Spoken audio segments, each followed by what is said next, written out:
जय गुरु जी। वीडियो को लाइक कीजिए, चैनल को सब्सक्राइब कीजिए और बेल आइकन को प्रेस कर दीजिए ताकि आपको लेटेस्ट वीडियो के अपडेट्स मिलते रहें। निराशा की भावना को अपने ऊपर हावी ना होने दें और अंत में आप निश्चित रूप से सफल होंगे। जय गुरु जी। आज मैं आप सबके साथ जो सत्संग शेयर करूंगी वो आप सब में से ही एक हैं जिन्होंने हमारे साथ अपनी डिवाइन जर्नी शेयर करी और हमें बहुत अच्छा लग रहा है कि आप सब हमें इतने प्यारे प्यारे सत्संग भेज रहे हैं। ऐसे ही निरंतर सेवा करते रहें।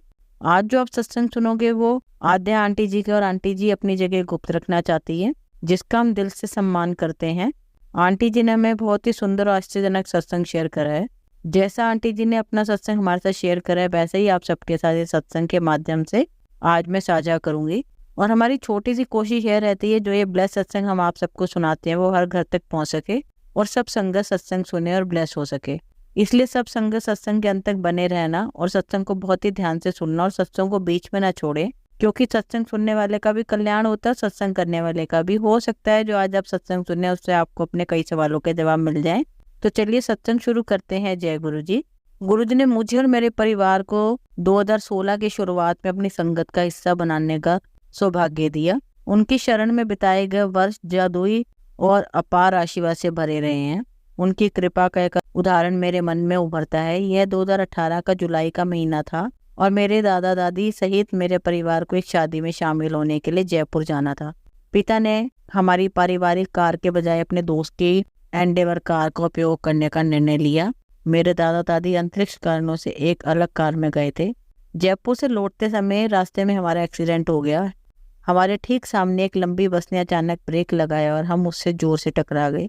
टक्कर का सबसे ज्यादा असर कार के बोनट पर पड़ा। आगे और पीछे का शीशा टुकड़े टुकड़े हो गया। ड्राइवर ने सोचा कि हमारा काम हो गया, लेकिन हम में से किसी को भी खरोंच तक नहीं आई। हम सुरक्षित रूप से दिल्ली वापस आ गए। स्पष्ट रूप से कार बदलने का मेरे पिता का निर्णय हमारे दिव्य पिता के मार्गदर्शक हाथ से प्रेरित था। इन वर्षों में मैंने सीखा है कि चीजें उन्हें सौंपने से हमेशा बेहतर होती है। गुरु जी हमारे लिए सर्वोत्तम चाहते हैं और अपनी दूरदर्शी दृष्टि से परे देख सकते हैं। 2 साल पहले मैंने CBSE कक्षा 12 की बोर्ड परीक्षा दी और 93.25% अंक प्राप्त किए। मुझे एक प्रवेश परीक्षा के माध्यम से अपनी पसंद के पाठ्यक्रम में मुंबई के एक प्रतिष्ठित कॉलेज में प्रवेश मिला। हालांकि मैं हमेशा से दिल्ली यूनिवर्सिटी के एक प्रसिद्ध कॉलेज में बैचलर ऑफ कॉमर्स ऑनर्स करना चाहती थी, लेकिन मैंने DU की 7वीं कट ऑफ सूची आने तक वहीं रहने का फैसला किया।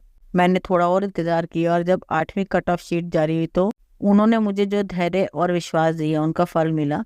एक अच्छा DU कॉलेज जो मेरे निवास के पास था ने स्नातक वाणिज्य पाठ्यक्रम में 92.75% पर प्रवेश खोला, जो 1.25% पीछे चला गया। पहली कट ऑफ में निर्धारित 94% मानक से प्रतिशत अंक मैं बहुत खुश थी और मैंने तुरंत अपना नामांकन करा लिया। कॉलेज के लिए उनका चुनाव इससे बेहतर नहीं हो सकता था।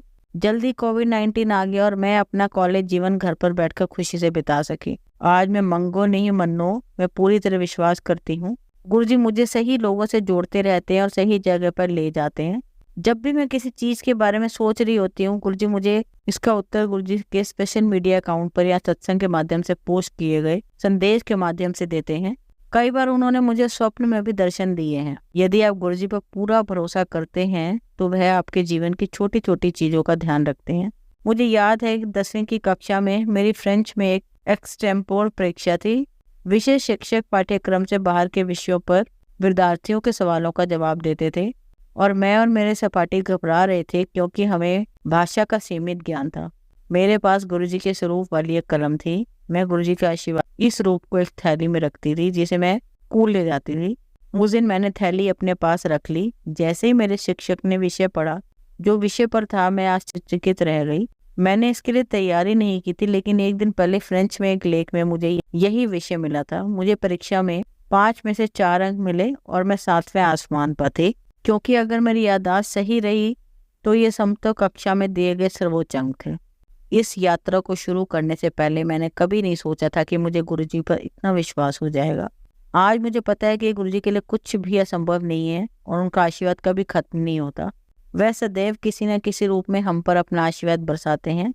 मैं गुरुजी को धन्यवाद देना चाहती हूँ और पूरी संगत के लिए शुभकामनाएं देना चाहती हूँ। संगत जी, अब हम दिल्ली से एक गुरु भक्त आंटी जी का सत्संग सुनेंगे। आंटी जी अपना नाम गुप्त रखना चाहती हैं। जय गुरु जी। संगत जी, आज मैं दिल्ली में रहती हूँ और संगत जी ये मेरा पहला सत्संग है। गुरुजी के संदेश आ रहे थे बहुत टाइम से कि अपना सत्संग साझा करें। मैं सत्संग की शुरुआत गुरुजी के मंत्र जाप से करूंगी। ओम नमः शिवाय, शिवजी सदा सहाय। ओम नमः शिवाय, गुरुजी सदा सहाय। हमें गुरुजी ने कब से जोड़ रखा है ये मैं नहीं जानती। गुरुजी के स्वप्न दर्शन बहुत बार हुए, लेकिन मैं ये नहीं जानती थी कि गुरुजी कौन है। क्षमा करें गुरुपा, हम मूर्ख प्राणी आपकी पहचान नहीं कर पाते वक्त पर। मैं बचपन से ही शिव जी को और माता रानी को बहुत मानती हूँ। हमने गुरुजी के आशीर्वाद के बारे में मेरी चचेरी चाची से सुना था, लेकिन उसको नजरअंदाज कर दिया।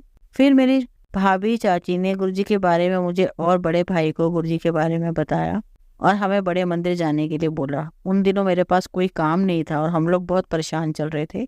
फिर मेरे चाचा को भी किसी ने गुरुजी के बारे में बताया और हमने आपस में बातचीत की और हमने सोचा कि बड़े मंदिर चलते हैं, क्या पता हमें भी गुरुजी के आशीर्वाद दे दें। हम अक्टूबर 2019 में बड़े मंदिर गए।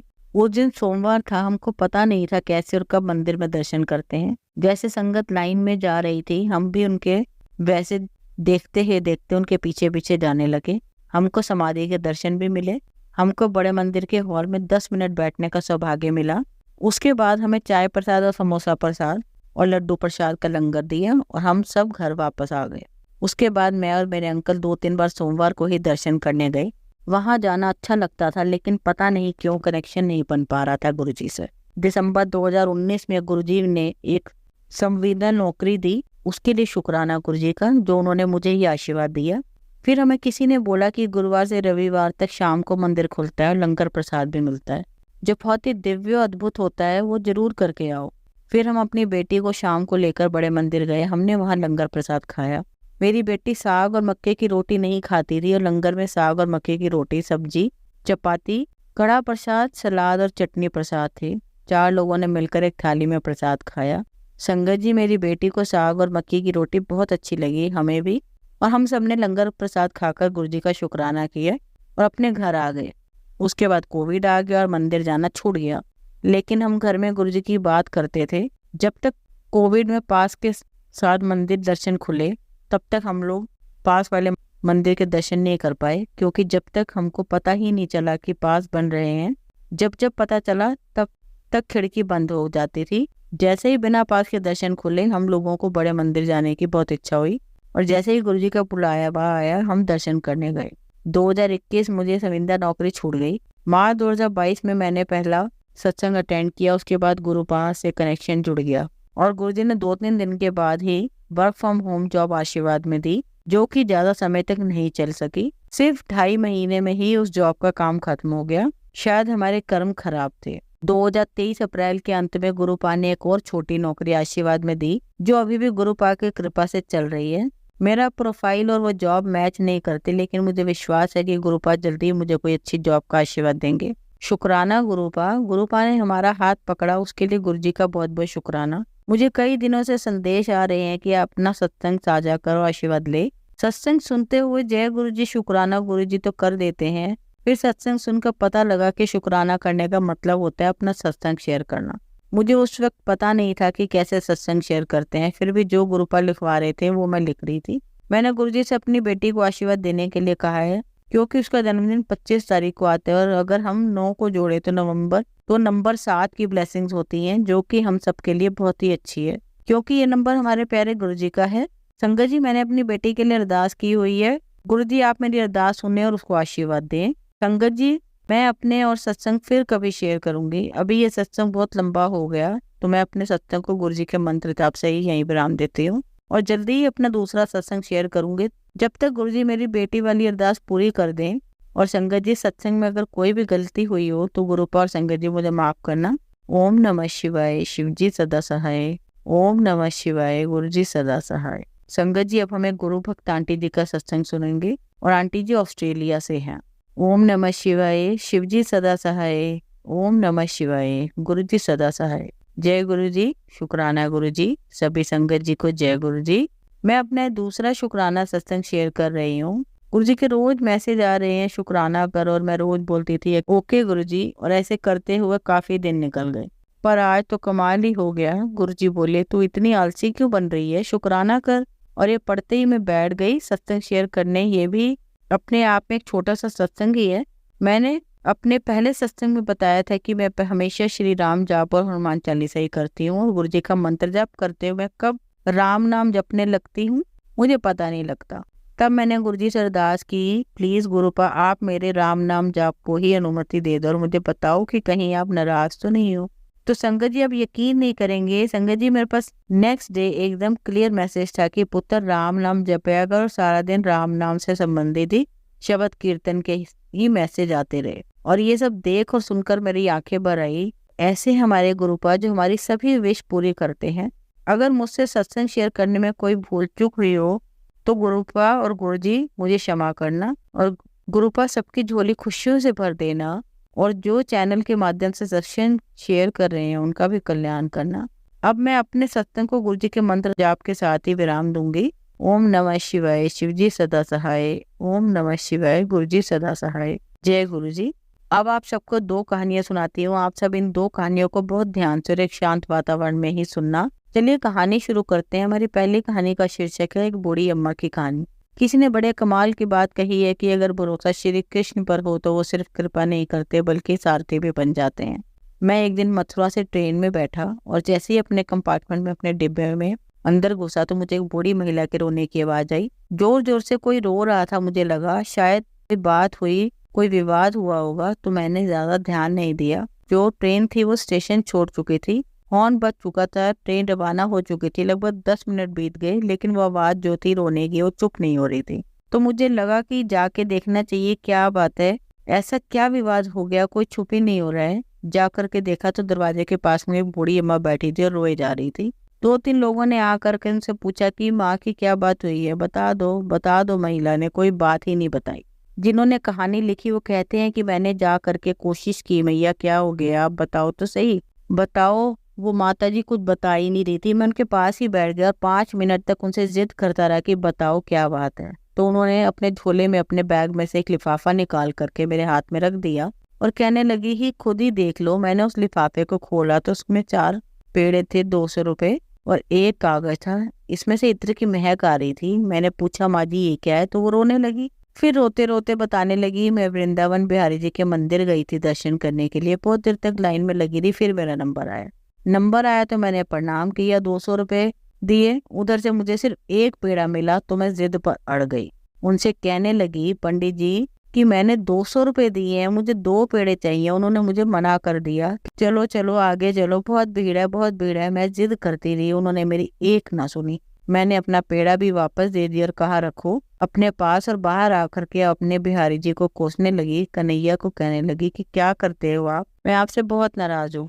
मंदिर की सीढ़ियों पर बैठी हुई थी कि तभी एक छोटा बच्चा मेरे पास में आया और मुझसे कहने लगा कि माँ जी ये लिफाफा है, संभाल के रखो, मैं अभी हाथ धो करके आया। मैंने वो लिफाफा अपने पास में रख लिया। वो बच्चा हाथ धोने के लिए गया उस तरफ, दिखता जाते हुए नल की तरफ, लेकिन फिर लौट कर नहीं आया, दिखाई ही नहीं दिया। बहुत देर तक वहां उसका इंतजार करती रही बेटा, लेकिन वो आया ही नहीं। मैंने जब लिफाफा खोला तो उसके अंदर 200 रुपए का नोट भी मिल गया, 4 पेड़े भी मिल गए, और यह कागज जिसमें से इत्र की महक आ रही है, इसे खोला तो इस पर लिखा था, कितनी छोटी छोटी बातों पर मैया अपने लल्ला से नाराज मत हुआ कर। अब सीख जो हमें इस कहानी से मिलती है, बहुत छोटी सी कहानी है जिसका सार ये समझाता है कि अगर आपने सच्चे हृदय से उनकी भक्ति की है, सच्चे हृदय से उनका नाम लिया है, तो उनकी कृपा अवश्य बरसेगी। और जैसा मैंने शुरुआत में कहा, अगर आपका भरोसा उन पर है तो ना सिर्फ कृपा बरसेगी बल्कि वो सारथी बन जाएंगे आपको किसी संकट में परेशान नहीं होने देंगे। अगर कोई संकट आया भी है तो यकीन रखिए, विश्वास रखिए कि वो आएंगे आपकी मदद करने के लिए, आपके सारथी बनकर। अब हमारी दूसरी कहानी का शीर्षक है एक सेठ जी। एक सेठ जी पर बहुत पैसा था, बहुत सारे बिजनेस चल रहे थे, और जैसे बिजनेस बढ़ते जा रहे थे उनकी भक्ति प्रभु में बढ़ती जा रही थी। लेकिन समस्या ये थी, सेठ जी के पास में, उस व्यापारी के पास में समय नहीं था कि भगवान की भक्ति करे। तो बहुत सारे मंदिर उन्होंने बनवाए लेकिन वे स्वयं कभी पूजा करने के लिए गए ही नहीं। उन्होंने मंदिरों में पुजारी रख दिया और पुजारियों को नियुक्त कर दिया कि आपको सुबह शाम की पूजा करनी है। घर में बैठ करके प्रसन्न हो जाते कि चलो साहब मंदिर बना दिए, पुजारी जो है अपनी पूजा कर रहे हैं। लेकिन एक बार उनके बिजनेस में बहुत बड़ा घाटा हुआ। वैसे संकट में फंस गए जहाँ उन्हें 100 करोड़ रुपए की आवश्यकता थी, और जब उन्हें लगा कि अब हर तरह से घिर चुका हूँ, पैसा कहीं से अरेंज नहीं हो पा रहा है, तो याद आया मैंने इतने सारे मंदिर बनाए हैं, भगवान को प्रसन्न किया है, चलो चल करके उन्हीं से मांग लेते हैं। तो सुबह सुबह इस बात का व्यापारी ने ध्यान रखा कि सुबह सुबह बोनी वाला जो समय है उसने जाना है, सबसे पहले भगवान से मेरी बात करूं, कोई और आ करके कुछ मांग ले और भगवान का मन खराब ना हो जाए। इसलिए सबसे पहले ब्रह्म मुहूर्त में सेठ जी निकल गए। लेकिन जब पहुंचे अपने बनाए हुए एक मंदिर में तो देखते हैं उनसे पहले लाइन में आकर के एक भिखारी खड़ा हुआ है। सेठ जी का दिमाग ही खराब हो गया कि इस भिखारी ने आकर के पता नहीं क्या है मांगा और पता नहीं भगवान का जो है मन खराब ना कर दिया हो, उनकी इच्छा ही खराब हो जाए। क्या बताऊं, मुझे दे या ना दे। तो उसके पीछे खड़े हो गए, भिखारी के पीछे जा करके उसने नजर पलट के देखा भिखारी ने, तो उसे देख के बोले आज तो सेठ जी भी आए हैं। अब सेठ जो थे ना ये सोच रहे थे कि भिखारी क्या मांगने वाला है, इसको क्या चाहिए। और भिखारी सोच रहा था कि सेठ जी आज मांगने के लिए आए हुए हैं, सेठ जी को अब भी क्या चाहिए, इतना सब कुछ तो मिल गया है। जैसे ही मंदिर के गेट खुले तो भिखारी ने भगवान से कहा प्रभु सिर्फ 100 रुपयों की अवश्य है, मेरी पत्नी बीमार है, कोई दवा का प्रबंध हो जाता तो इलाज चल जाता, पर मेरी पत्नी ठीक हो जाती। और वो बोले जा रहा था भगवान बस 100 रुपये, बस 100 रुपये मुझे आज दिन भर मिल जाए तो जैसी आपकी कृपा कर देना कि 100 रुपये शाम तक इकट्ठे हो जाएं। सेठ जी का दिमाग खराब हो गया, उन्होंने कहा हट ही नहीं रहा है, अपनी प्रार्थना चली जा रही है चली जा रही है। बिना देरी के अपनी जेब में से 100 का नोट निकाला और उस भिखारी के हाथ में रखा। जाओ जाओ जाओ, चलो निकलो यहाँ से, मुझे बात करने दो। भिखारी बहुत खुश हुआ, भगवान को थैंक यू करके बस प्रणाम करके धोख लगाकर निकल लिया कि वाह आपने तो सुबह सुबह काम कर दिया। अब बारी थी सेठ जी की, हाथ जोड़कर खड़े होकर कहने लगे प्रभु उस भिखारी को तो मैंने भगा दिया 100 रुपये दे करके। अब मेरी बात सुन लो, मुझे 100 रुपये नहीं 100 करोड़ रुपए चाहिए, कहीं से भी उसका इंतजाम करवा दो, बस मुझ पर कृपा बरसा दो, बोले जा रहे थे बार बार। तो कमाल हुआ कि मूर्ति में से भगवान प्रकट हुए और कहने लगे तूने एक भिखारी से तो मेरा पीछा छुड़वा लिया, उसे 100 रुपये दे करके अब मुझे उससे भी बड़ा भिखारी ढूंढना पड़ेगा जो आए तुझे 100 करोड़ रुपए दे करके तुझसे मेरा पीछा छुड़वा दे। सेठ जी की आंखों में आंसू आ गए और बोले कि प्रभु ऐसा क्यों कह रहे हो। भगवान ने कहा बस यही तो सच है, तुमने इतने मंदिर बनवाए, इतना सब कुछ करवाया, लेकिन कभी मिलने नहीं आए। आज भी आए हो तो तब आए जब तुम्हें कुछ मांगना है। मैं प्रेम का भूखा हूँ, बस मिलने ही चले आते तो इतना बड़ा संकट आने ही नहीं देता। अब सीख जो दोस्तों हमें इस कहानी से मिलती है, बहुत छोटी सी कहानी जिसका सार ये समझाता है कि जहाँ बहुत ज्यादा मांगा जाता है वह प्यार खत्म हो जाता है और प्रेम समाप्त हो जाता है। इसलिए मांगना बंद कर दीजिए। अगर मांगना ही है तो बस सब्र मांग लीजिए कि प्रभु मुझे धैर्य दीजिए, सब कुछ मैं अपने दम पर करूँगा, बस मुझे सब्र दे दीजिए और अपनी कृपा बनाए रखिए। और जब भी आप जाएं, आप जिस भी नाम से उन्हें पुकारते हैं, जब भी आप उनके दर पर जाएं तो उनसे मिलने के लिए जाएं, ना कि मांगने के लिए जाएं। जय गुरु जी। संगत जी, अगर आपको आज का सत्संग अच्छा लगा हो तो आप इस सत्संग को और संगत के साथ जरूर साझा करें, जिससे वो भी महाराज का दिव्य आशीर्वाद प्राप्त कर सकें। जय गुरु जी। शुक्राना गुरु जी।